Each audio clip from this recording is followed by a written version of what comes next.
Buen día. Nos toca hoy, en esta novena clase del curso, abordar como tema la presencia del aristotelismo entre los siglos XVIII y XX. Ustedes van al programa del curso, verán que la clase de hoy se titula El aristotelismo entre los siglos XVIII y XX, una historia de razón filosófica y sentido común.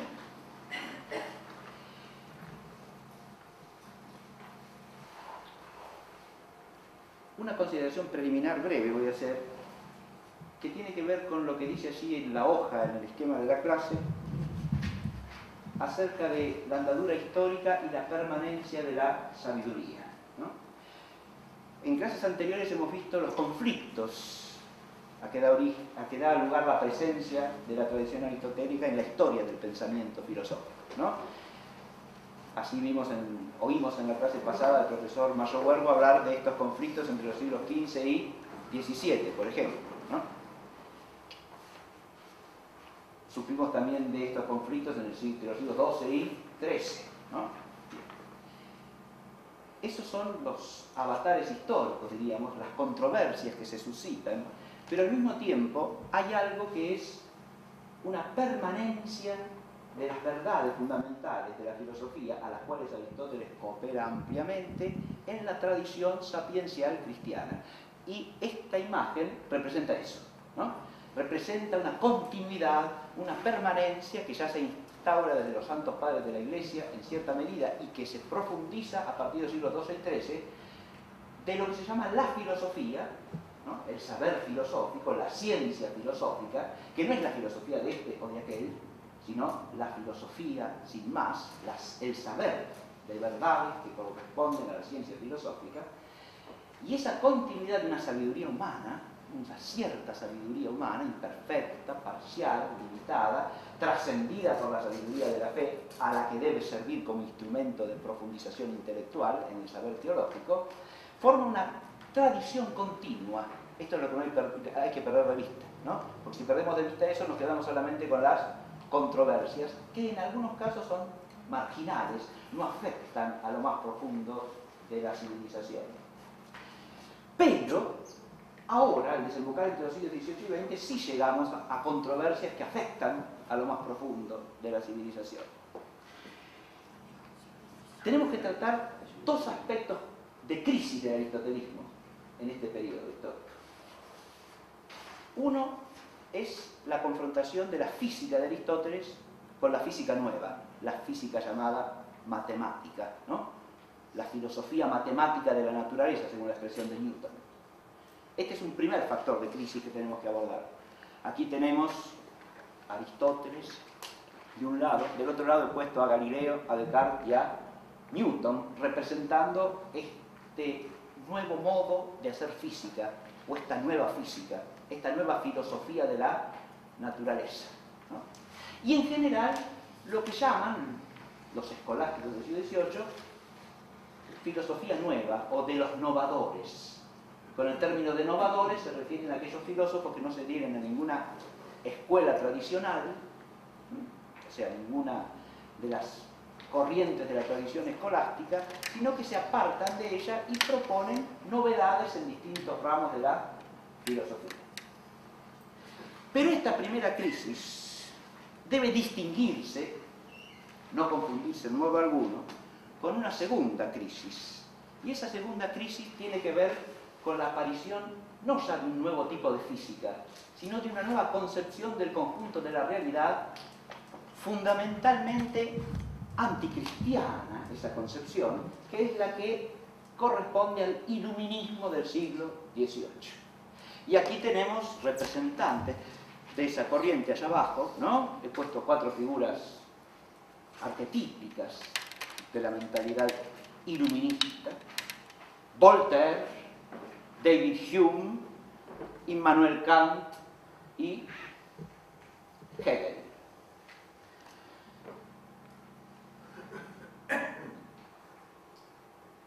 Los he puesto por debajo de Averroes, fíjense en el esquema, ¿no? Porque en realidad se trata de una manera de pensar más hostil aún a la síntesis sapiencial de la fe y la filosofía que el propio averroísmo, o que el racionalismo averroísta. Y en este conflicto, que ya es un conflicto entre cristianismo y anticristianismo, entre cristiandad y anticristiandad, Aristóteles también va a jugar un papel, como representante de un saber filosófico ahora despreciado a partir del siglo XVIII, ¿no? Y pretendidamente sustituido por otra cosa, que viene a barrer con todo lo anterior, ¿no? Que corta con toda la tradición, que considera la tradición ignorancia, superstición o poco más, ¿no? Y que pretende erigir un mundo nuevo, una realidad totalmente nueva. Segundo factor de crisis. Frente a esto, nos encontraremos con que Aristóteles va a venir a representar en este arco cronológico que tenemos que estudiar una sensatez de la inteligencia humana, un equilibrio de la racionalidad que parece haberse perdido. Y por eso, desde fuera de la tradición escolástica, va a haber muchas figuras intelectuales de gran valía, de gran envergadura, que se van a ocupar de estudiar a Aristóteles, de cultivar el aristotelismo. En primer lugar, tenemos un cultivo del aristotelismo desde la vertiente que podríamos llamar de los estudios clásicos, una vertiente filológica y de crítica textual, que va a dar lugar nada menos que a nuevas ediciones críticas del corpus aristotélico entero, ¿no? Y también a la edición de los grandes comentarios griegos a Aristóteles, y finalmente del Aristóteles latino. He mencionado tres instancias. Edición crítica de las obras de Aristóteles, ya la tenemos en la primera mitad del siglo XIX, por obra de Immanuel Becker, que está ahí arriba a la izquierda, ¿sí? Editor del corpus aristotélico completo. Dije edición de los comentaristas griegos, esto se hace a fin del siglo XIX en Alemania también, como la obra de Becker. Y por último, el Aristóteles latino, o sea, todas las traducciones latinas de Aristóteles críticamente editadas, eso recién a mediados del siglo XX.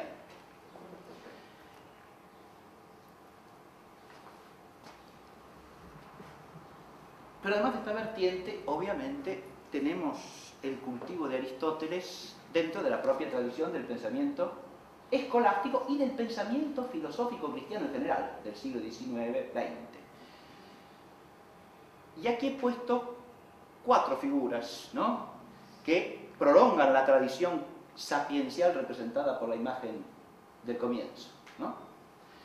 Dos son escolásticos y llevan el hábito de Santo Tomás también. Son dos dominicos españoles ambos. El que está arriba es un autor que se llamó Francisco Alvarado, fines del siglo XVIII, comienzos del XIX. Y el que está abajo es Fray Seferino González y Díaz Tuñón, que fue obispo de Córdoba, arzobispo de Sevilla y arzobispo de Toledo. Gran filósofo escolástico español del siglo XIX, fines del siglo XIX. Y a la derecha tienen ustedes otras dos figuras del pensamiento filosófico que tienen relación interesante con Aristóteles en el siglo XIX. Uno, una relación más bien crítica, que es Rosmini, el que está arriba, Antonio Rosmini. Y el que está abajo es Franz Brentano, que se apoya en Aristóteles precisamente para criticar todo pensamiento de carácter idealista. Y vamos a desembocar aquí finalmente, de nuevo, de retorno. Pero para empezar esta clase, más allá de esta presentación general, voy a leer un texto que pertenece a Alvarado, Francisco Alvarado, al que se apodó en su tiempo el filósofo rancio.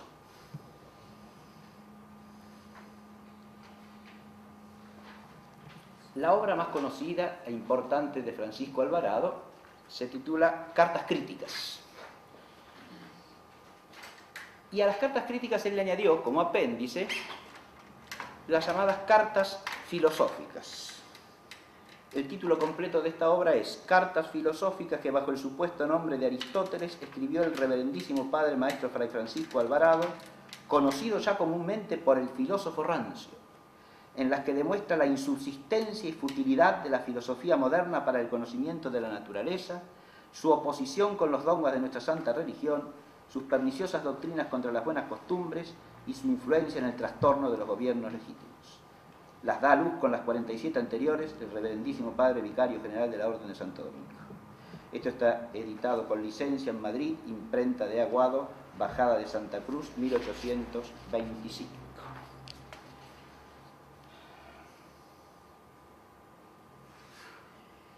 Y empieza así, la carta primera. Señor don Manuel Custodio, es a quien se dirige la carta. Muy señor mío, me temo con razón que esta mi carta cause a usted alguna turbación, que su fecha de la parte de acá del leteo le obliga a santiguarse a dos manos, que la firma de un Aristóteles le llene de dudas, y más que todo, que la materia sobre que le escribo le ocasione 1000 escrúpulos y escándalos.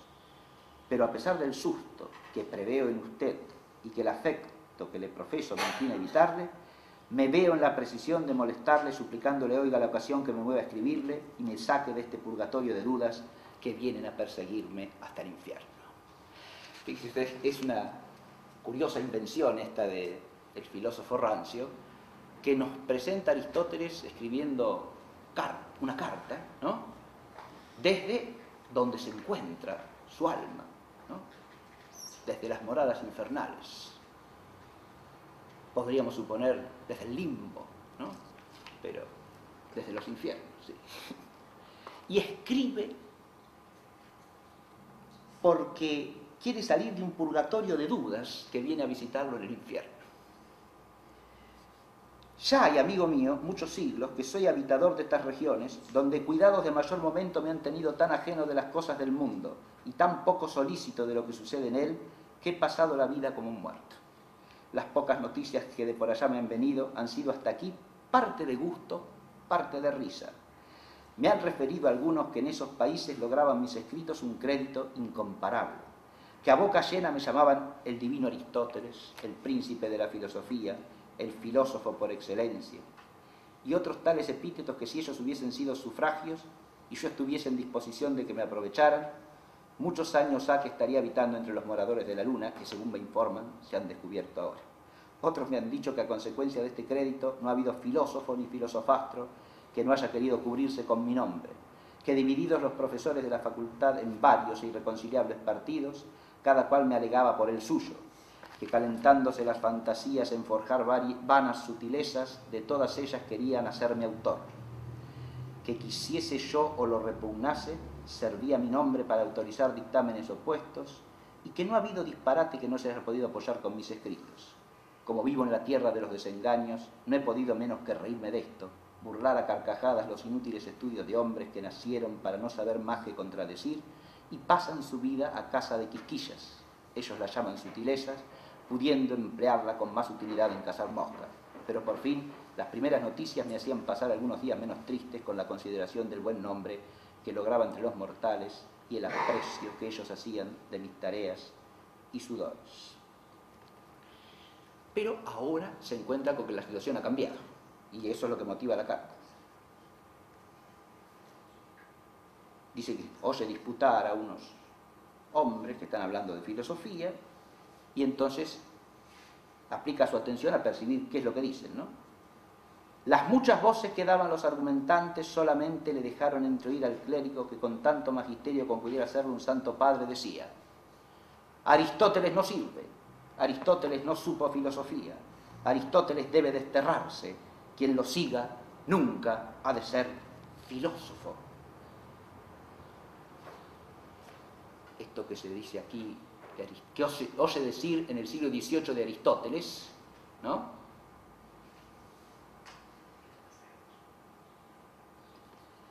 Esto que en el siglo XVIII se oye decir de Aristóteles, se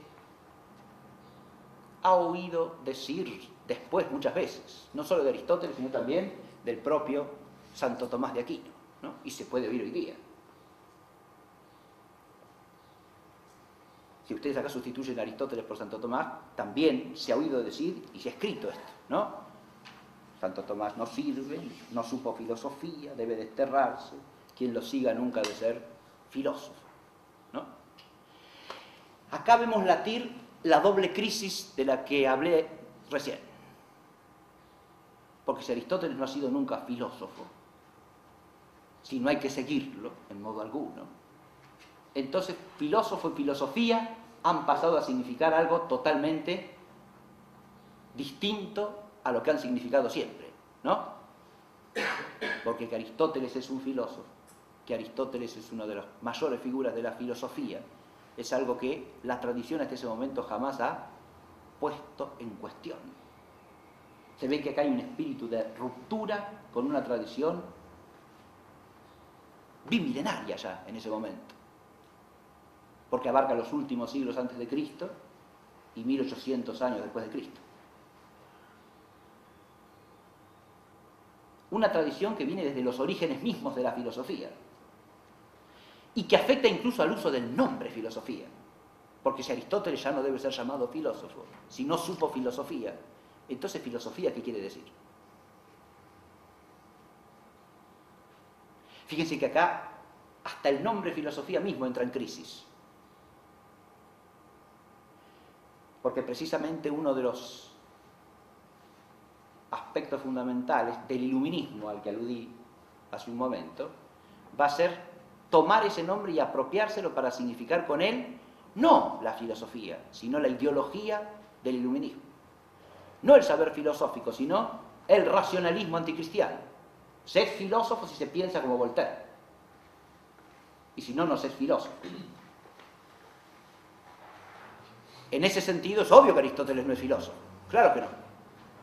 Si filósofo quiere decir un racionalista que niega cualquier instancia de saber superior a la sola razón humana y que a su vez restringe la razón humana a la inmanencia y al siglo, es decir, a lo temporal y a lo material, entonces Aristóteles no es un filósofo.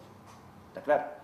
Solo que ese uso del término filosofía es un abuso y es una revolución semántica, es un trastorno radical del uso de la palabra que se inicia con el iluminismo.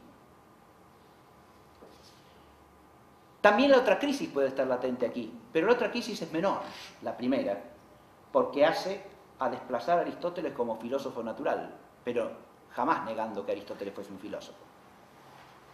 Ni Descartes, ni Galileo, ni Leibniz, ni Newton sostendrían eso así. Es decir, jamás negarían que Aristóteles fue un filósofo, y un gran filósofo. ¿Está claro lo que digo? No, eso viene de otro lado, no viene simplemente de la crisis de la física. La crisis de la física contribuye al trastorno general en este contexto. Este pasaje de la carta primera del filósofo Rancio lo he leído simplemente para que se advierta que entre fines del siglo XVIII y comienzos del siglo XIX está planteado un problema. Y el apelativo de filósofo rancio también manifiesta el problema, ¿no? Se lo llama filósofo rancio, señalando que se mantiene en una tradición ya añeja, ya vetusta, tenida por muchos como una tradición que debe ser abandonada, que ya está pasada de moda, ¿no? Y él se apega vigorosamente, fielmente a ella, ¿no? Lo que le merece ese apodo de filósofo rancio, que él esgrime a su vez con orgullo, filósofo rancio. Vamos a tratar de desarrollar con la mayor brevedad posible el esquema de la clase.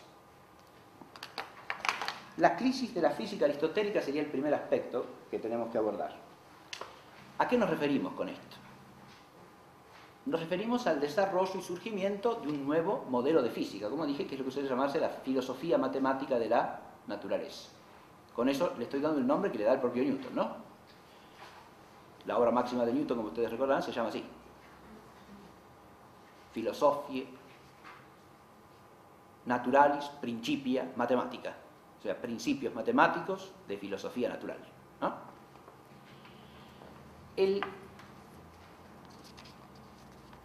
Esta física es un hecho histórico que alcanza su madurez entre los siglos XVII y XVIII, o sea, en el arco cronológico que va de Galileo a Newton.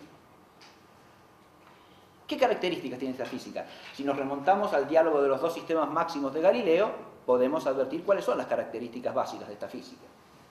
Es una física que parte en realidad de una convicción ontológica, a saber, esa convicción es ontológica y teológica a la vez.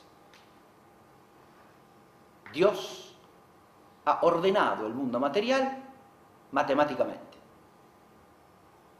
Y la inteligencia humana puede conocer las leyes de ese orden.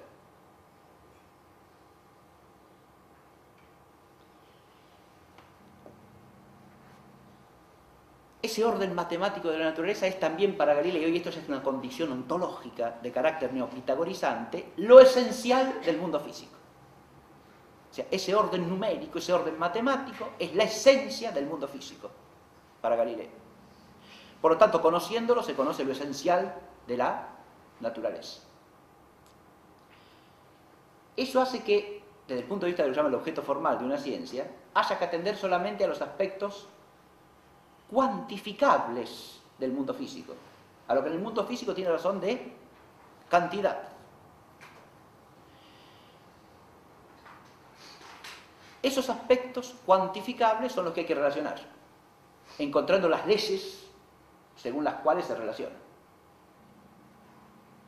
Estoy dando una versión lo más simple posible de esto, ¿no? Pero para que se entienda de qué hay que hablar y qué es lo que hay que pensar aquí, ¿no? Galileo mismo, al defender su tesitura, sin buscarlo, expone las graves limitaciones de este enfoque. Porque él dice, precisamente contra Aristóteles y los aristotélicos, no nos hemos de ocupar de causas formales. No preguntamos por la causa final, no nos interesa. No nos interesan las cualidades de los cuerpos, nos interesa solamente lo cuánto. Pero al decir esto, está mostrando que su enfoque es un enfoque sumamente limitado acerca de la realidad natural. Deja de lado nada menos que la causa formal, o sea, la esencia de las cosas. La causa final, o sea, cuál es la razón de perfección hacia la cual tienden todas las operaciones de las realidades naturales. Y las cualidades, es decir, esos accidentes que, si son cualidades propias, son la manifestación primaria de la naturaleza de la cosa. Cuando usted deja de lado todo eso y se preocupa solamente por lo cuánto, se siguen dos consecuencias. Primera consecuencia, se va a aplicar a conocer algo que en la cosa es de orden puramente accidental. Y en esto la convicción neopitagórica de Galileo es un error filosófico, que confunde la esencia de los cuerpos con cierta propiedad de los cuerpos, cierto accidente propio que es la cantidad. Ahí tenemos un principio filosófico de ordenamiento del problema, que viene de la tradición escolástica, y viene precisamente de Aristóteles.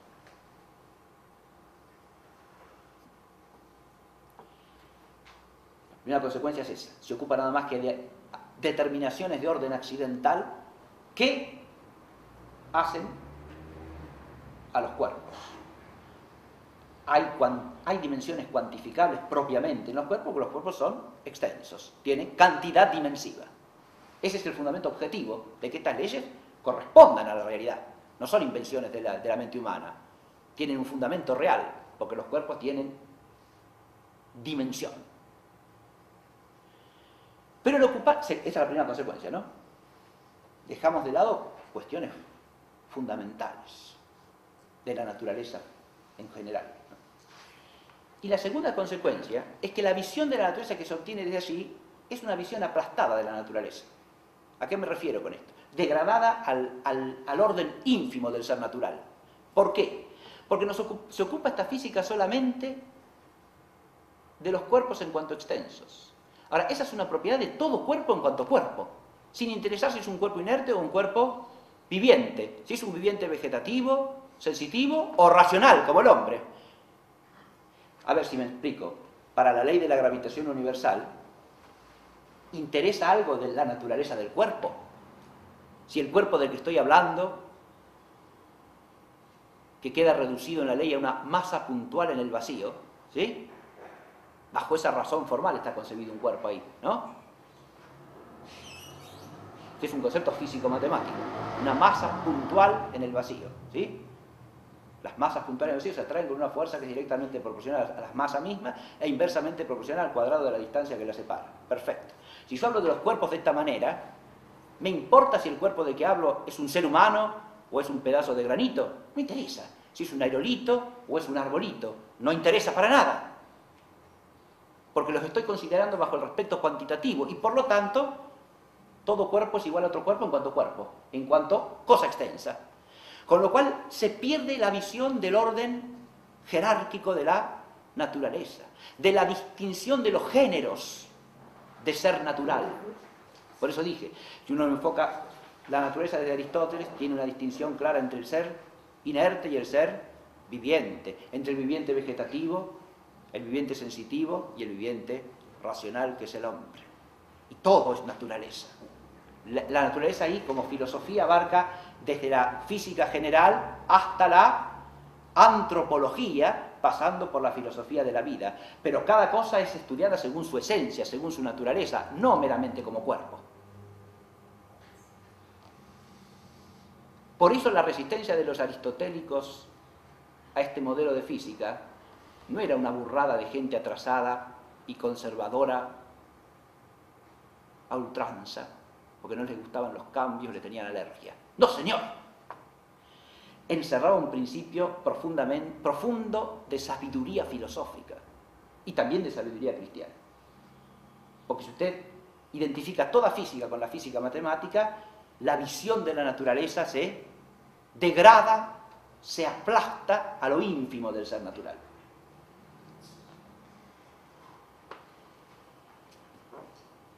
Hay otra cosa interesante que es señalar en el proceso de esta física. Una de las cosas que contribuyó a agriar más ampliamente la disputa, y es lo que de alguna manera campea ampliamente en el planteo de Galileo y de algunos autores posteriores, es el conflicto cosmográfico, los modelos cosmográficos. Copérnico frente a Ptolomeo, ¿no? Copérnico luego modificado debidamente por Kepler. Recordemos que Galileo usa el modelo de Copérnico, sin más. Y el modelo de Copérnico en la época de Galileo no cerraba en absoluto. Es decir, los que no lo terminaban de aceptar no era que eran gente necia y burra que no se daba cuenta de la genialidad de Copérnico y Galileo. El sistema tal cual lo sostuvieron Copérnico y Galileo no cerraba porque los cálculos no daban. Porque si usted elabora un modelo cosmográfico heliocéntrico, como el que ellos sostenían, con órbitas circulares, o sea, con los astros desplazándose en una circunferencia, centrada a su vez en el Sol, o sea que tienen al Sol como centro, las efemérides astronómicas les salen todas mal. Usted hace el cálculo y le da todo mal. O sea que el modelo descriptivamente no funciona. No funciona para el que sabe. Para el ignorante puede funcionar cualquier cosa. Pero para el que sabe de astronomía, no funciona. Kepler lo va a corregir adecuadamente, ¿sí? Y Newton se va a valer del modelo kepleriano.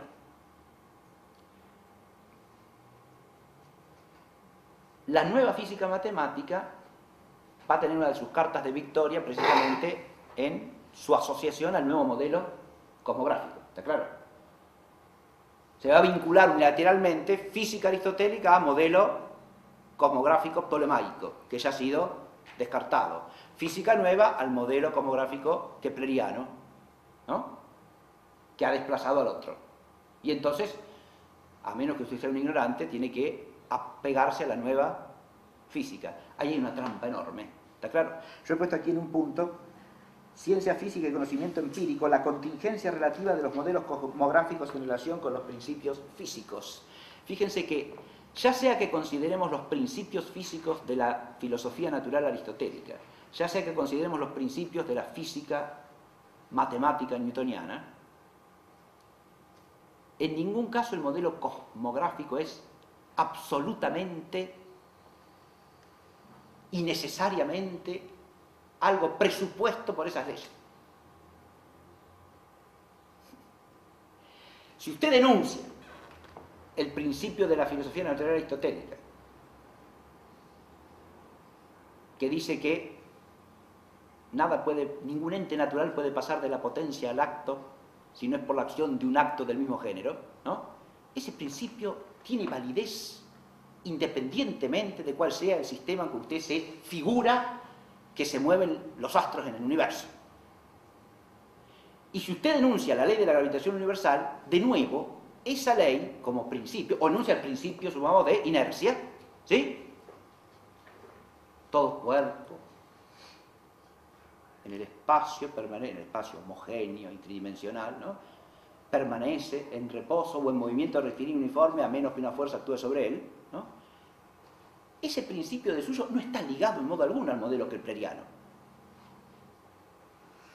De hecho, ese principio newtoniano, las leyes de la dinámica newtoniana se siguen aplicando en física a pesar de que el modelo de Kepler ya ha sido descartado ampliamente. Sí, no en cuanto a que los planetas giran en torno al Sol en órbitas elípticas, pero el modelo cosmográfico de Kepler es mucho más que eso, ¿sí? Se imagina un universo determinado, centrado en el Sol, ¿no? Con ciertas características físicas que la física y la astrofísica de hoy día descartan absolutamente, de manera tal que no hay una relación necesaria entre lo que el conocimiento empírico nos dice acerca de la realidad cosmográfica y cómo debemos describirla lo más adecuadamente posible, y ciertos principios que descubre la inteligencia humana en la naturaleza de las cosas. Pero para que esto se abriese camino lúcidamente en las inteligencias, hubo de pasar cierto tiempo, ¿está claro? Porque una de las trampas en las que se ve envuelta esta disputa entre física aristotélica y física matemática es esta de la cosmografía. Y otra cosa que vale la pena aclarar es el papel histórico de Aristóteles en el surgimiento de la nueva física.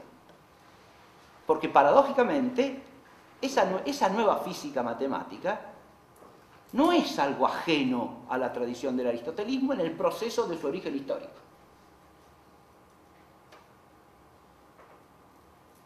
¿Qué quiero decir con esto?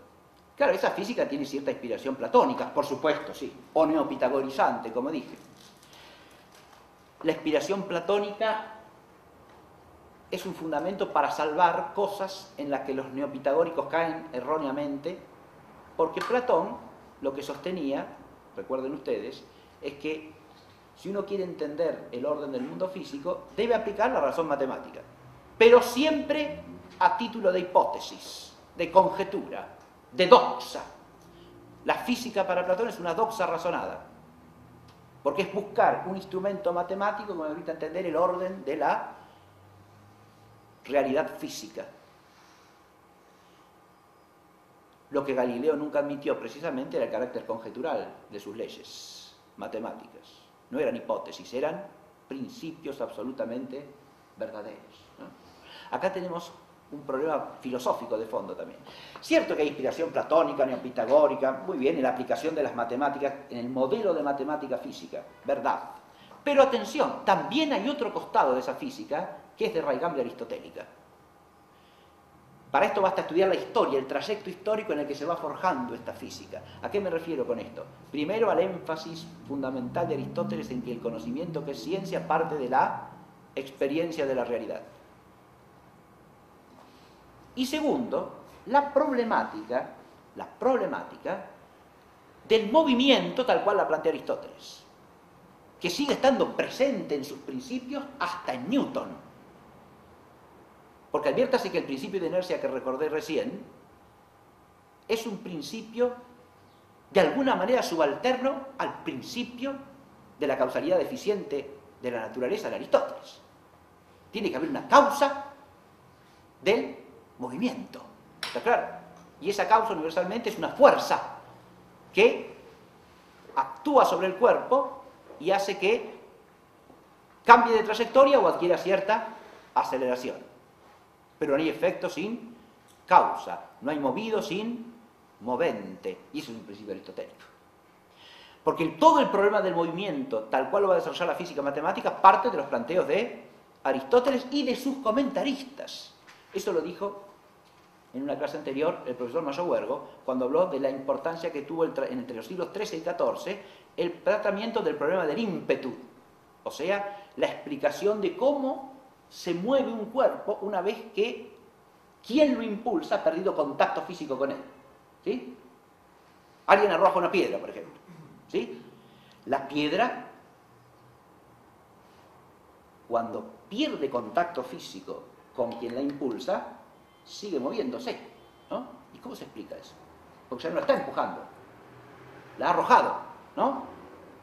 Y parece que por sí sola sigue moviéndose. ¿Y cómo es esto? ¿No? La explicación que da Aristóteles ha sido rechazada ya por Juan Filópono, un comentarista griego de Aristóteles, del siglo VI. Y Juan Filópono había desarrollado una nueva teoría que es la del ímpetus, raíz de toda la concepción mecánica y dinámica después de Newton del impulso en relación con la cantidad de movimiento. ¿Sí?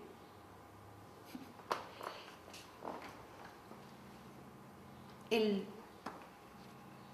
aristotelismo también está en la raíz de... Sin aristotelismo no hay tampoco física nueva. Eso es lo que quiero decir. Esa física implica cómo la filosofía como saber, los aportes de diversas corrientes de pensamiento, ¿no? Que se sintetizan y se ordenan en una cierta síntesis. Pero lo más importante, si uno considera el panorama filosófico general, es que esa física de Aristóteles va a seguir siendo sostenida por los filósofos rancios, digamos, ¿no? Es decir, la escolástica se va a seguir manteniendo en la tradición de la física aristotélica, sin rechazar en bloque la otra física. Ahí viene el problema, cómo se concilia una cosa con la otra. Y se va a ir abriendo paso progresivamente un principio de solución fundamental que está puesto en el primer lugar acá. Física y físicas, los grados de abstracción formal y el alcance del conocimiento físico. Porque el principio de armonía entre las dos físicas, que es fundamental para una síntesis filosófica armoniosa, no quedarse con solo una, porque cada una nos da un cierto conocimiento de la realidad natural, pero con un objeto formal quo distinto. Ahí ya hablamos en escolástica. Pero adviértase que la escolástica es la única que da explicación armonizante de las dos físicas, poniéndola cada una en su lugar. ¿Se entiende lo que digo? Cualquier otra explicación es historicista. ¿Qué quiero decir con esto? Hay una física de una época, hay otra física de otra época, y una sustituye a la otra, y esta será sustituida por otra progresivamente, así, entonces, porque no hay ninguna verdad y no hay más que hipótesis que se van cambiando unas respecto de otras, lo cual en parte es cierto, como ya decía Platón. Si uno encuentra una hipótesis mejor que otra, la tiene que sustituir, lógico. En el terreno de las hipótesis cabe la sustitución, en el terreno de las verdades no, porque la verdad es perenne y no está asociada a tiempo alguno. Pero la escolástica da una explicación de la armonía entre las dos físicas diciendo lo siguiente: se distinguen por su objeto formal quo. No me voy a tener que explicar qué es esto, porque si no, no paso a ningún otro punto en esta clase. Pero el objeto formal quo, recordé brevemente, ¿no? Es lo que podríamos llamar la perspectiva con que la inteligencia enfoca cierta realidad. En la física aristotélica, las realidades naturales están enfocadas desde principios y conceptos ontológicos. Es una física formalmente ontológica. Es decir, la luz para entender el ente natural, físico, corporal, viene ¿de dónde? De la metafísica. Y por eso sus principios son principios donde se juegan conceptos metafísicos: ser en acto, ser en potencia, ser sustancia, ser accidente, etc. En cambio, forma, materia, como principios constitutivos de la esencia de la cosa, todas nociones ontológicas. En cambio, la otra física enfoca el ente natural desde nociones matemáticas. ¿Sí? espacio infinito, homogéneo, tridimensional, opción geométrica, ¿sí? Si yo la transporto a la realidad física, estoy visualizando la física desde la matemática. Masa puntual, en el vacío. Una masa se reduce a un punto. O sea que el concepto físico de masa va asociado a un concepto matemático. Porque lo que importa es la posición que tiene el cuerpo en el espacio. La misma absolutización del espacio es una noción matemática. Porque desde el punto de vista de la realidad, el espacio es una relación entre cuerpos, no es un absoluto en el cual están instalados los cuerpos. El enfoque matemático hace que se visualice la realidad física de una cierta manera, bajo cierta perspectiva. Y en la medida en que esa perspectiva tiene fundamento en la realidad y da lugar al conocimiento de un orden real que existe en las cosas, es ciencia. Ciencia distinta de la otra, sí señor, porque el último especificativo esencialmente distinta, porque la ciencia se especifica por su objeto. Por el objeto material no, sino por el objeto formal. Y últimamente por el objeto formal quo, principio de la filosofía escolástica del conocimiento y de la ciencia. ¿Está claro? Que deriva de un principio anterior. Toda potencia, todo acto y todo hábito de conocimiento se especifica por su objeto. Y fundamentalmente por su objeto formal propio. Si tenemos dos tipos de física, hay que darle a cada una el lugar que le corresponde. Y lo que a mí me parece importante reconocer en esos filósofos rancios que a pesar de la corriente permanecían adheridos a esos principios del acto y la potencia, la materia y la forma, es que veían un poco más allá. Yo puse ahí física y sabiduría filosófica, física y fructuosidad teológica del saber filosófico. En esos dos terrenos, para cualquier inteligencia profunda, era evidente que la física aristotélica era superior a la física matemática. La física matemática, a su vez, va a cobrar luego, en el siglo XIX sobre todo, y XX, un auge enorme. ¿Por qué? Por su aplicabilidad práctica. Pero ahí ya entramos en otro problema, ¿no? La ciencia no es contemplación del ser de las cosas, sino instrumento de dominio de la realidad. Esa utilidad técnica de la ciencia físico-matemática, que es una ventaja relativa, una ventaja que tiene respecto a la otra, ¿no? La otra no sirve para producir cosas o para hacer... No, es evidente que no. Sirve para contemplar lo que las cosas son, ¿no? Pero la ciencia es siempre contemplación de lo que las cosas son, en alguna medida, y si no, no es ciencia. Que un arte, una técnica, una actividad humana práctica o productiva se sirva de una ciencia, eso es perfectamente posible y razonable y bueno, en la medida en que lo haga según el orden moral. Cuando se absolutiza la ciencia en funcionalidad técnica, entonces caemos en una suerte de idolatría del poder humano sobre la naturaleza, la idolatría del positivismo. Aclaro que ninguno de los grandes físicos clásicos puede identificarse con esto. Esos que puse ahí, Galileo, Newton, no se preocupan por eso, ¿eh? A Newton no le interesa lo más mínimo si lo que él estudia tiene aplicación técnica o no la tiene. Es un filósofo, ¿sí? Como él mismo lo dice, filósofo natural, ¿sí? Y matemático. Está tratando de entender cómo es la realidad de la naturaleza, ¿no? Eso. ¿Quién va a hacer esa apropiación de la ciencia al servicio de la técnica y del dominio humano de la naturaleza? Y la ideología iluminista, no los físicos de la física matemática. Ahí también hay que discernir históricamente los dos planos, ¿se dan cuenta? Porque si no confundimos lo que no hay que confundir. Va a ser la ideología iluminista la que convierta a la ciencia en un instrumento, meramente un instrumento de la técnica, en algo que vale solamente pragmáticamente, tecnológicamente, y si no, no sirve para nada. Esto es otra manera de degradación, pero ya más profunda, ¿no? Porque reduce el saber humano a poder.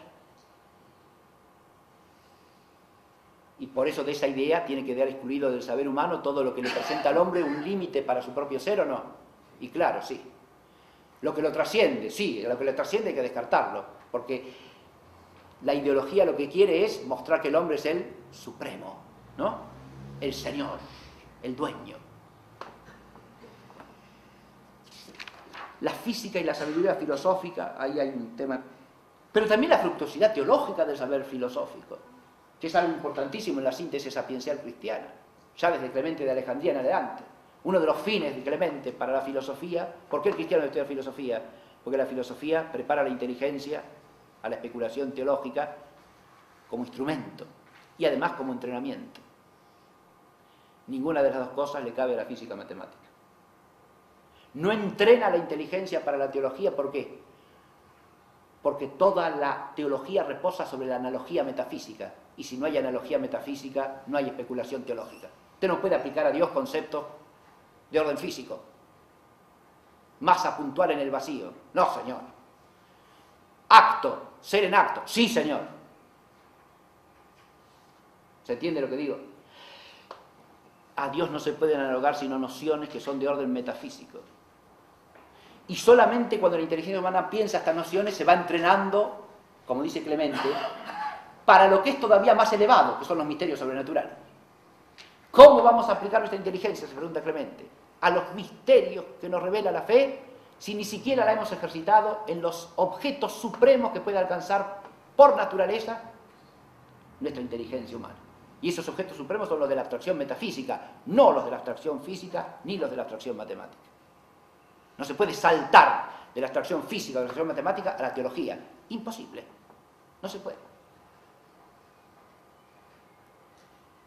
Ni como entrenamiento, ni como verdades preparatorias que son instrumentos de la especulación teológica, la física matemática es servidora de la teología. En cambio, la física ontológica de Aristóteles sí. Eso también es un problema fundamental, que los rancios entendían, y algunos no tan rancios pasaban por alto, ¿sí? Pero la crisis iluminista es otra cosa, una crisis más profunda todavía, ¿no? Porque el iluminismo es una ideología anticristiana. Yo en esto estoy partiendo de una distinción histórica que a mí me parece fundamental, ¿no? No confundir el fenómeno de la física nueva, con toda su complejidad, su riqueza y sus limitaciones, con la ideología del iluminismo, ¿está claro? Es una estrategia de los ideólogos iluministas el apropiarse de la ciencia, de cualquier ciencia, de la que sea, como se apropian de la filosofía. No les pertenece ni lo uno ni lo otro, porque la ciencia físico-matemática también es hija de la cristiandad y de la tradición de las universidades. Porque ¿dónde aprendió Galileo la matemática que aplicó? Y Newton. Y en las universidades de la cristiandad, ¿no? Donde se cultivaba una altísima matemática. ¿Está claro? Fuese la de Padua, fuese la de Cambridge, donde estudiaron uno y el otro, ¿sí? ¿Dónde aprendí? ¿La inventaron ellos? No, es una tradición de siglos que heredan, ¿sí? El álgebra que le da a Galileo la posibilidad de hablar de variables físicas y de relacionarlas en ecuaciones, ¿no? Viene desarrollándose en las universidades cristianas desde el siglo XIII, con Nicolás de Pisa. Pero por eso, si uno se detiene a considerar la historia, acercándose a ella con honestidad. Hay una obra aquí de la que hemos hablado en este mismo lugar hace unos cuantos años. Pierre Duhem, El sistema del mundo. Pierre Duhem es un físico francés del siglo XIX que escribió la más extensa, completa, profunda historia de la ciencia física matemática que se haya escrito hasta el día de hoy. Se llama El sistema del mundo. Y ahí Pierre Duhem muestra cómo la física matemática es el fruto de un proceso de siglos que se inicia fundamentalmente entre el 12 y el 13 y llega a su madurez entre el 17 y el 18. Bien. El iluminismo es otra cosa. El iluminismo es una ideología anticristiana que surge desde fines del 17, comienzos del 18. Naturalismo, racionalismo, secularismo. Y ellos pretenden que esa ideología es la filosofía. Acá viene la más profunda crisis del aristotelismo, ¿no? Porque como dije al comienzo de la clase, si ser filósofo es ser volteriano, obviamente que Aristóteles no es filósofo. O sea, ni lo quiere ser. Y Santo Tomás menos, ¿está claro? Desde luego que no. Yo tampoco quiero ser filósofo, si ser filósofo significa eso. De ninguna manera. Como dice Jaime Balmes, aquí en este libro, Filosofía Fundamental. Jaime Balmes es un filósofo español, ¿no? Del siglo español. Era catalán, por eso es español, ¿no? Jaime Balmes, filósofo español del siglo XIX, primera mitad del siglo XIX, dice al comienzo de la filosofía fundamental que si para ser filósofo hay que dejar de ser hombre, con la sensatez racional de todo ser humano en cuanto que tal, prefiero ser hombre y que no me llamen filósofo. ¿Está claro? Pero eso se lo plantea él, ¿por qué? Porque en esta obra va a emprender una crítica muy profunda, vigorosa, de la filosofía del idealismo alemán, ¿sí? Desde Kant hasta Hegel. Y lo que hace en la obra, precisamente, es mostrar cómo ese pensamiento es incompatible con lo que él llama el sentido común, es decir, los principios básicos de la razón, ¿no? Del orden racional. El iluminismo choca con la fe cristiana, sí señor, es incompatible con la fe cristiana. Pero también es incompatible con la recta razón filosófica. Y ahí es donde entra la figura de Aristóteles a ocupar un papel importantísimo en este contexto.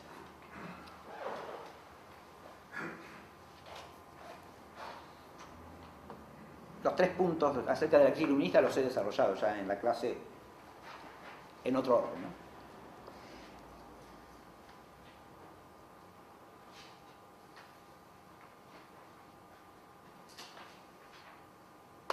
Frente a ese extravío iluminista, Aristóteles va a representar una diversidad de valores, de bienes, que la gente sensata empieza a echar de menos en la cultura intelectual de fines del XVIII, comienzos del XIX. Ustedes se encuentran, por ejemplo, en el punto B1, Aristóteles y el carácter de ciencia de la filosofía, Trendelenburg. Adolf Trendelenburg es un filósofo alemán de la primera mitad del siglo XIX. Trendelenburg asistió en la Universidad de Berlín a lecciones dictadas por Hegel y también por Schleiermacher, filósofo de la religión romántico. Entre romanticismo y iluminismo también hay un nexo profundo que no voy a desarrollar aquí porque no es el lugar adecuado. Pero después de oír estos hombres, Trendelenburg se va a sumergir en Aristóteles con fervor. Y lo que él va a destacar siempre en su enseñanza universitaria, porque es profesor en la Universidad de Berlín, Trendelenburg, es que en Aristóteles encontramos una filosofía que es ciencia. Una filosofía que respeta el orden inteligible y que obliga a la inteligencia humana a ceñirse al orden del ser de las cosas a través de un orden racional. O sea, lo que él va a destacar es ese carácter de orden de ciencia que tiene la filosofía en Aristóteles. Claro que si usted va a estos autores, si usted va a Hegel, ¿no?, es lo que desaparece de entrada. A usted le puede deslumbrar en Hegel el aspecto del sistema, que parece abarcarlo todo. Pero en cuanto empieza a leerlo y a profundizar un poco lo que dice, tiene que empezar a habituarse ¿a qué? A que cada cosa es y no es. Lo que es no es y lo que no es. Cada esencia es un mutante histórico. Es y no es. Y cada cosa tiene su contradicción. Y la contradicción es la verdad. Y usted va a abrir la ciencia de la lógica de entrada y empieza a decir, el ser y la nada es lo mismo. Macanudo. Entonces, ahí usted, como dice Balmes, o se saca la inteligencia, ¿no?, y se ciñe ahí Hegel está de moda, magnífico Hegel, vamos con Hegel, allá vamos, ¿sí? A los quintos infiernos. Sí, claro, sí. ¿A dónde vamos? Miren, ya que lo dije, lo vuelvo a leer al rancio, miren. Sí. Dice el filósofo Rancio, ya hacia el final de las cartas aristotélicas, lo siguiente. Por si ustedes no quisieren pasar por la regla de Newton y me culparen de que infiero mal, cuando de 3 o 4 eclécticos que he visto, infiero que todos son tales como los de Tebas y Ardales, quiero que no se les olvide que yo he hablado de aquellos eclécticos más famosos entre ustedes, cuyos libros no sueltan de las manos y cuya filosofía recomiendan como parto legítimo del eclecticismo y como prueba de su importancia. Porque acá el Rancio en esta carta la emprende contra el eclecticismo. ¿Y a qué llama eclecticismo? A mezclar las verdades de la filosofía tradicional con las innovaciones, sean las que sean, o incluso con los extravíos del pensamiento iluminista. ¿Está claro?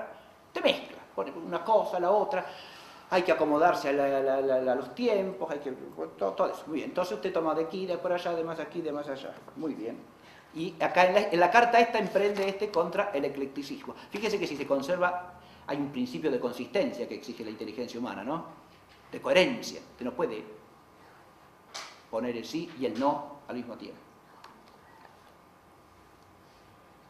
No he hablado de otros porque ustedes no hacen caso de ellos y solamente se embelezan con estos. Solamente se embelezan con los eclécticos. Con que mi argumento viene a ser como una coplilla que canta el pimporrero y dice: el mejor de los morillas era mi hijo Tomás. Si este renegó de Cristo, ¿qué será de los demás? Entonces, fíjense usted, los eclécticos son los eclécticos. Este hombre era un andaluz, ¿sí? Nacido en Marchena, al lado de Sevilla, y tiene un gracejo muy inteligente, como suele ser el humor español tradicional, ¿no? Un humor duro, ácido, guerrero e inteligente. Bien. El humor que campea en el Quijote, por ejemplo, también. O en Quevedo con más ácidamente todavía, ¿sí? En Santa Teresa ya elevado y alivianado por la santidad, ¿no? Pero también. El filósofo Rancio. Bien. Pero este Trendelenburg va asociado a todo un movimiento que tiene que ver con el punto A de ese esquema del 3, ¿no? El punto A tiene ustedes la vertiente de los estudios clásicos, filología, filosofía de Aristóteles, el fundamento textual. El siglo XIX va a volver a Aristóteles como un tesoro, y hasta tal punto lo va a atesorar que no por mero espíritu de erudición, sino también por sed de auténtica filosofía, se va a dedicar a editar críticamente los textos aristotélicos. Como dije, Becker, ¿no? Emanuel Becker. Es la edición que se sigue usando, la beckeriana, ¿eh? La hizo también el tipo que se sigue usando hasta el día de hoy. Salió a principios del siglo XIX y es la edición crítica que se maneja.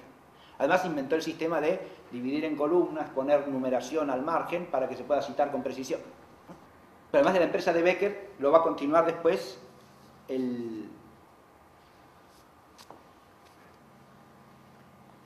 la edición crítica de los comentarios griegos a Aristóteles, que hace la Academia de Berlín en las 2 últimas décadas del siglo XIX y los primeros años del siglo XX, ¿sí? Lo que se llama Commentaria in Aristotelem Greca, ¿no? Que son alrededor de 25 tomos, de los cuales la mayoría tienen 2 o 3 volúmenes, o sea que es una biblioteca, ¿no? Esos son los comentaristas griegos de los que habló el profesor Rego acá, que los podemos leer en edición crítica a partir de allí, ¿no? Los comentaristas griegos de Aristóteles. Y como les dije también, Minio Palluelo ya a mediados del siglo XX va a empezar a dirigir la publicación del Aristóteles latino, es decir, del conjunto de las traducciones latinas de la obra de Aristóteles.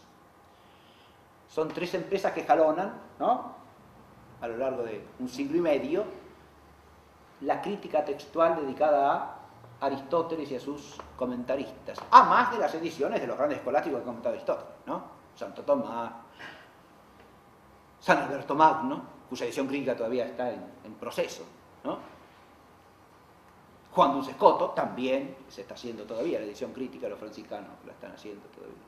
O sea, en los últimos años han dado pasos enormes, han sacado muchos tomos. Venían con un ritmo muy parsimonioso y en los últimos años han tenido una especie de aceleración. Parece que se ha organizado el trabajo de una manera más, no sé si mejor, pero más eficaz. Sí. Pero Aristóteles también se vincula en otros autores. Trendelenburg fue maestro de Teichmüller. Teichmüller también es un filósofo interesante de la Alemania de la época que se apoya en gran medida en Aristóteles. Acá Aristóteles aparece vinculado a los filósofos que tienen una intencionalidad primariamente realista. Esto es lo que hay que advertir. O sea, que van tanto contra el fenomenismo empirista como contra el idealismo. Y entonces van a encontrar en Aristóteles principios filosóficos en los que apoyarse para criticar esos dos grandes extravíos en la concepción de la realidad, o en la concepción del mundo, ¿sí? El fenomenismo empirista, que reduce todo conocimiento a conocimiento sensorial, ¿no? Fíjense ustedes, basta pensar en la doctrina aristotélica de la abstracción para advertir cómo Aristóteles supera de raíz todo empirismo fenomenista, ¿no? Pero al mismo tiempo respetando el valor de la experiencia. Respeta el valor de la experiencia sensorial, pero al mismo tiempo afirma que la inteligencia trasciende la experiencia sensorial y alcanza un objeto que es propiamente inteligible. Esta asociación de Aristóteles con el realismo, que obviamente están todos los escolásticos y no escolásticos de este periodo, pero también en autores como Trendelenburg, Teichmüller, aparece asimismo en Brentano. Franz Brentano tiene formación escolástica, pero a partir de allí va a desarrollar un pensamiento propio, original. Una obrita que yo les recomiendo leer es un librito, miren, pero es un librito muy valioso. Aristóteles, de Franz Brentano. Brentano estaba ahí entre las figuras que yo mostré, ahora enseguida que termino las vuelvo a mostrar para que lo visualicen. Brentano, que cursó estudios en el seminario, llegó a ser ordenado sacerdote, después pidió la reducción al estado laical y se dedicó a la filosofía, ¿no? Franz Brentano elaboró un pensamiento original que está centrado en destacar la intencionalidad de los actos de la inteligencia. Es el gran maestro de Husserl, Brentano, ¿sí? El cual, desdichadamente, va a retrotraer la intencionalidad al idealismo, cosa que nunca va a superar. Pero Brentano, al poner el principio de la intencionalidad, está apuntando hacia centrar la atención en el objeto, no en el sujeto. La inteligencia humana no es algo que da vuelta sobre sí mismo. No es algo que da vuelta sobre sí mismo, no es algo que está... Por supuesto que tiene la capacidad de la reflexividad, lo que se llama la segunda intención, escolásticamente, ¿no? Pero la primera mirada de la inteligencia es a la realidad, a las cosas. Y en cuanto conoce las cosas, puede conocer que conoce. O sea, conocerse a sí misma a partir de su operación. Conoce que conoce y entonces se vuelve sobre sí misma y se conoce a sí misma. Pero eso es una segunda intención. Y que es intención también, porque en cuanto objeto de sí mismo es objeto, no es sujeto. El idealismo parte de identificar el objeto con el sujeto. Y por eso es gnóstico, porque identifica el conocente con lo conocido. No admite la distancia que implica el misterio del conocimiento entre un ser, lo conocido, y otro ser, quien conoce, o el que conoce, o el viviente que conoce.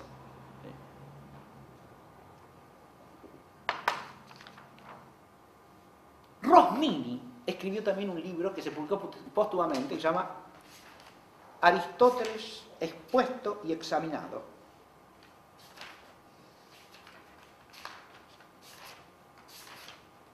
Aquí está. Aristóteles exposto ed examinato. Esta edición es casi de la época de Rosmini. No, casi no. Está impreso en Turín en 1857. ¿Sí? Bien. Ha perdido la tapa, como ustedes ven, pobre librito. La contratapa la tiene, pero la tapa ya no más. Bien. Este es un libro que vale la pena leer también, ¿eh? como siempre, denso, complejo. No, está en italiano, Sí, castellano no. Que yo sepa en castellano no. Aristóteles expuesto y examen. Pero Rosmini tiene una gran virtud pedagógica, creo yo, y es que coincida o no uno con lo que él está diciendo y exponiendo, o con las conclusiones que saca,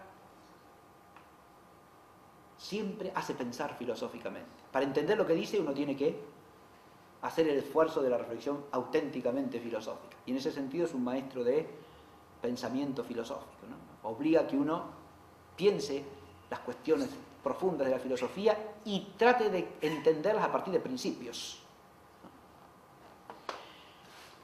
Esta obra de Rosmini es un parangón entre Platón y Aristóteles. Fíjense, estamos siempre aquí, ¿no?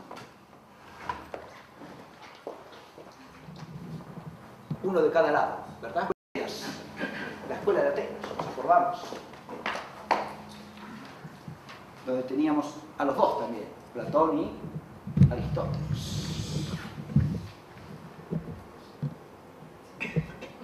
Yo la he puesto ahí, ¿no? La puse aquí porque precisamente en la cuestión de la física hay cierta relación entre ambos, ¿no? Hay una que se inspira en Aristóteles y otra que se inspira en Platón, primariamente, ¿no?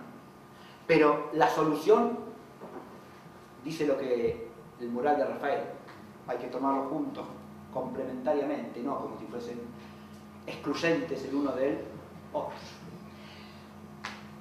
Rosmini en este libro plantea un parangón entre Platón y Aristóteles y él termina quedándose más con Platón que con Aristóteles. Es un libro fuertemente crítico de Aristóteles. Así como San Buenaventura en el siglo XIII, ¿se acuerdan? Rosmini en el siglo XIX le hace a Aristóteles críticas severas.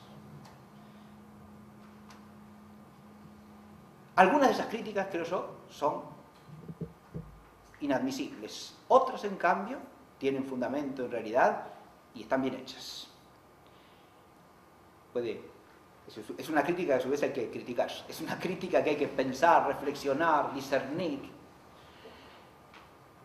Rosmini termina sosteniendo que la filosofía, el orden adecuado de la filosofía es el que pone San Agustín, ¿no? Filosofía natural, filosofía racional, filosofía moral. Y eso lo basa en una de las doctrinas propias de Rosmini, que es las tres categorías fundamentales del ser, que son el ser real, el ser ideal o racional y el ser moral, ¿no?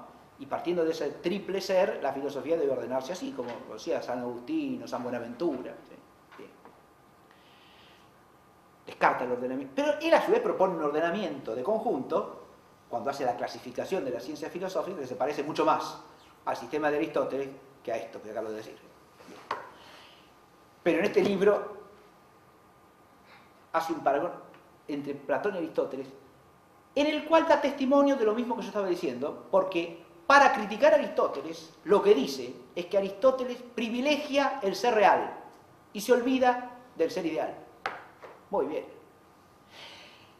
Aún en su crítica está mostrando que Aristóteles es un punto de apoyo fundamental para todo realismo filosófico. Es decir, para el principio fundamental del saber filosófico, que es el anclaje en la realidad experimentada y en la realidad entendida a partir de la experiencia. Bueno, ya termino. La evaluación escolástica de Aristóteles también es diversa. Si uno lee el Rancio defiende a Aristóteles, rechaza todo eclecticismo, pero el Aristóteles del Rancio es el Aristóteles escolástico, no un Aristóteles puro al modo averroísta, digamos, ¿no? O un Aristóteles reconstruido críticamente que no se parece al Aristóteles de la historia, no. El otro autor que puse ahí de la tradición escolástica es Ceferino González. Ceferino González Díaz Tuñón, que lo mencioné y lo vimos también ahí en imagen. Ceferino, en su historia de la filosofía, al hablar de Aristóteles, muestra el tono característico de la tradición escolástica, aunque expresando una amplia admiración por Aristóteles, ¿no? Esto lo pueden leer ustedes, es muy divulgada la historia de la filosofía de Ceferino González, se ha usado mucho escolarmente, hoy día ya no tanto, pero destaca todo lo positivo de Aristóteles y al final de lo que se llama la crítica, ¿no? Una vez que lo ha expuesto, hace una crítica, ¿no? Y hacia el final dice lo siguiente: no es fácil encontrar efectivamente entre todos los filósofos de la antigüedad una concepción tan vasta, tan profunda, tan científica, tan lógica como la concepción ética de Aristóteles. El concepto, la esencia y propiedades de la virtud moral, sus condiciones esenciales, la división o clasificación de las virtudes morales con sus relaciones mutuas, la libertad, las pasiones, la ley natural y civil, los principios racionales inmediatos de la virtud, bien así como sus relaciones y aplicaciones al orden político y al orden económico, la familia, la propiedad, la justicia, la educación. Todas estas cosas y otras más no menos importantes son investigadas, discutidas y analizadas profundamente en los libros morales y políticos de Aristóteles. Elogio amplísimo y merecido, ¿no? Uno de los temas que todo el rancio y los escolásticos y neoescolásticos, que es otra cosa que definir, escolásticos y neoescolásticos del siglo XIX y XX, porque los neoescolásticos se ocupan de problemas nuevos a la luz de los principios de la tradición escolástica. Pero atención, hay algunos que abordan los problemas nuevos desde los principios y los resuelven con los principios, y otros que caen en lo que el rancio llamaría el eclecticismo. Al abordar el problema nuevo, no aplican los principios de siempre, sino que con el problema nuevo introducen nuevos presuntos principios, que hay que ver si son compatibles con los auténticos principios o no. Esa es otra problemática que aparece desde el problema de escolástica y neoescolástica. Fíjese, neoescolástica propiamente dicha es aquella que implica una cierta ruptura de la continuidad.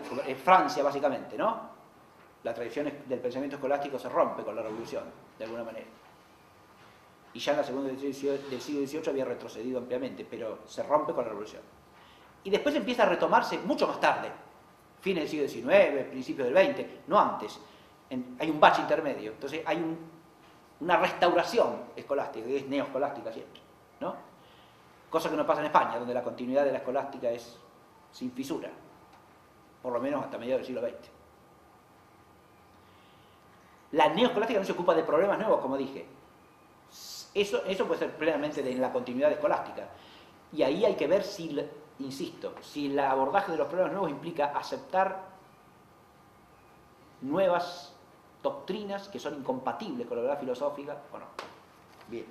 Pero después de ese elogio dice Ceferino: pero al terminar la lectura se experimenta como cierto vacío de la ética de Aristóteles, ¿no? Cierto vago malestar, porque se advierte que falta allí la idea de Dios y de la vida futura, iluminando, afirmando y dando sanción suprema y metafísica a esa concepción gigantesca pero incompleta.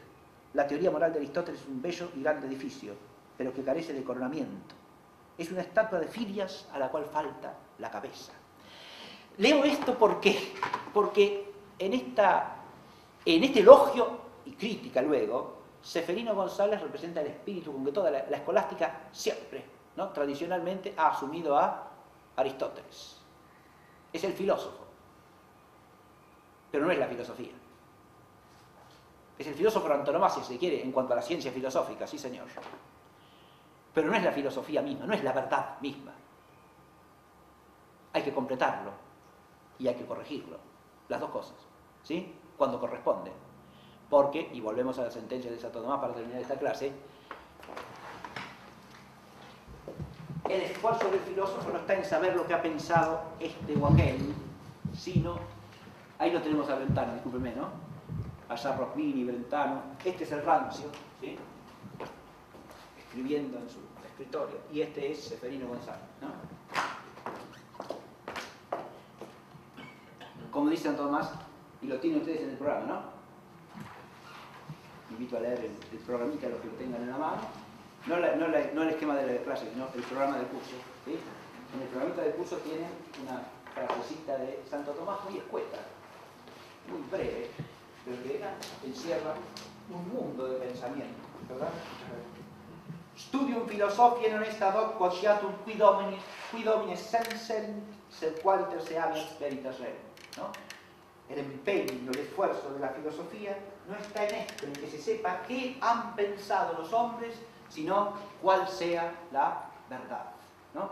Si de este curso sale claro esto, por lo menos, yo me doy por satisfecho, más que satisfecho.